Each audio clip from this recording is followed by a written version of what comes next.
রহমাতুল্লাহি ওয়া বারাকাতুহু।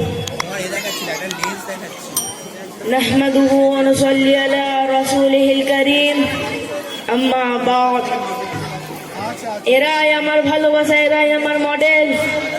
আমি সেই অগণিত সাহাবা খোলাফায়ে রাশিদিনদের থেকেই বলছি, শুধু আবু বকর, ওমর, ওসমান আলীর কথাই বলছি, যারা দিনের দীপ্ত মশাল নিয়ে ছুটেছিলেন ইস্পাহান থেকে খোরাসান, আজারবাইজান থেকে ফিলিস্তিন, যাদের রাজ দরবারে সাবাব, কাবাব আর শরাবের জলসা ছিল না, যারা হুরাদিনের পাগল ছিল না, হুরাইনের পাগল ছিল, সেই খোলাফায়ে রাশিদিনদের কিছু শাসন আমলের বৈশিষ্ট্য হলো, একজন মানুষ, সাধারণ মানুষ, মাঝি হোক কিংবা গাজী, রাজা হোক কিংবা প্রজা, শ্রমিক হোক কিংবা বণিক, সকলেই ছিল মত প্রকাশেরই স্বাধীনতা। 2, মানব রচিত সংবিধান নয়, বরং সৃষ্টি কল্যাণের স্রষ্টার প্রণীত সংবিধান তথা আল কোরআনের আইন বাস্তবায়িত হয়েছিল। 3, খলিফার সিদ্ধান্তই যে চূড়ান্ত তেমন নয়, বরং খলিফারা বিনয়ী ছিলেন। 4, খলিফারাই যে সর্বশেষ এরকম নয়, বরং খলিফারা বিনয়ী ছিলেন। তাই তো একবার এক ব্যক্তি যখন হযরত আলীকে জিজ্ঞাসা করেছিল, মান আনতা, তুমি কে?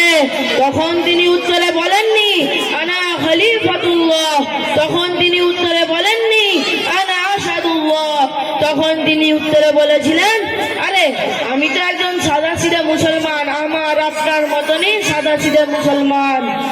5, জনগণের প্রতি জুলুম করা তো দূরের কথা, খলিফারা মাজলুম হলেও ধৈর্য ধারণ করতেন। তাই তো যখন বিদ্রোহীরা হযরত ওসমানকে বন্দী করে রেখেছিল, তখন তার নিজের শক্তি থাকার সত্ত্বেও তিনি কাউকে আঘাত করেননি, বরং তিনি তার নিজের জীবনকে বিলীন করে দিয়েছিলেন। বলেন ঠিক কিনা? শুধু এরপরও কি খোলাফায়ে রাশিদিনদের শাসন আমলের বৈশিষ্ট্য ফুটে ওঠে না? আজ এই মহতি মজলিসে দাঁড়িয়ে প্রেসিডেন্ট জো বাইডেনের কথা আমাকে বলতেই হচ্ছে।